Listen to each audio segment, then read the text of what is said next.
যে ঘরে ভিড়তে চাইছে সে কোনো থানাকে জানাচ্ছে, থানার থেকে আবার খবর লিক করে যাচ্ছে, সে ফিরলে আরো অত্যাচার হচ্ছে। তার সঙ্গে 21 সালের 5 বছর আগের মামলা, সেইগুলোতে নতুন করে নাম অ্যাড করে তৃণমূল কংগ্রেসের অ্যারেস্ট করা হচ্ছে কর্মীদের এই সমের বিরুদ্ধে, এইসবের বিরুদ্ধে। এবং যখন বিধায়করা থানায় যোগাযোগ করছেন কোনো সদুত্তর দিতে পারছেন না, অথচ তারা তাদের রাজধর্মটা পালন করছেন না।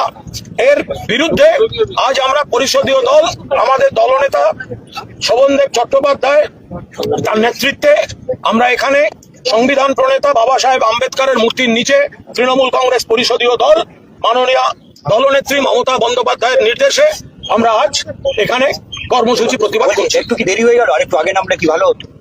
এটা এখন বলার সময় নয়। আমরা এর মধ্যে তো আমাদের টেকনিক্যাল কাজগুলো গেছে, বিধায়কদের শপথ, বিধায়কদের কিছু টেকনিক্যাল কাজ থাকেন, আমাদের পরিষদীয় দল, ওদিকে দলেরও ফ্যাক্ট ফাইন্ডিং টিম বেরিয়েছে।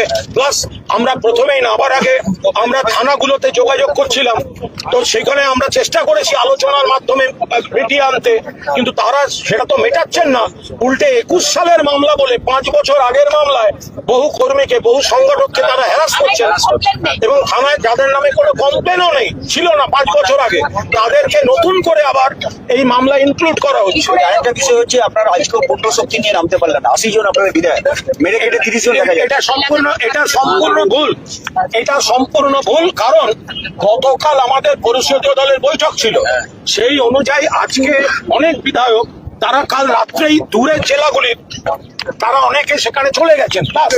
যেখানে যেখানে তাদের এলাকায় ঘর ছাড়া প্রবলেম, তাদেরকে আমরাই দল থেকে বলেছি যে আমরা এখানে প্রতিবাদ কর্মসূচি করে নেব, আপনারা আপনাদের জেলায় গিয়ে, গ্রামে গিয়ে সেখানকার থানার সঙ্গে কোঅর্ডিনেট করে মানুষের পাশে থাকুন। তাহলে আজকে এটা শক্তি প্রদর্শনের নয়, তাহলে তো আমরা সবাই মিলে গতকালই বসতে পারতাম। আমরা আলোচনা করেছি, দলের সিদ্ধান্তের উপর বহু বিধায়ক রাতেই রওনা হয়ে গেছেন, তারা তাদের এলাকায় মানুষের পাশে আছেন। আর আমরা এখানে পরিষদীয় দলনেতা, মাননীয় বিরোধী দলনেতার নেতৃত্বে আমরা এখানে কর্মসূচি করছি।